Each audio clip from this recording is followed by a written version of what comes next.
So yun guys, ito, meron tayong dagit, yan, pakakawalan natin. Yan. Pinakain na natin siya, tsaka pinainom. Dito natin siya nilagay kaganina. Kanina lang to. So, pinakain lang natin siya.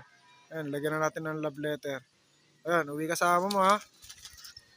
Patay tayo dyan. Yan siya sabi ko. Ayaw niya umuwi. Wait lang, bigahin ko lang. Oh, hangad. Wala ka. Kung dito na yata titira.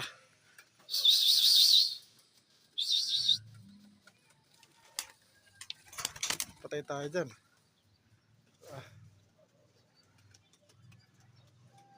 Uy, ganda sa mga wipes ko.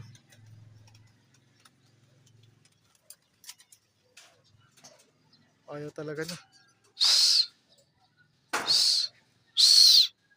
Yun na, ipad na siya guys.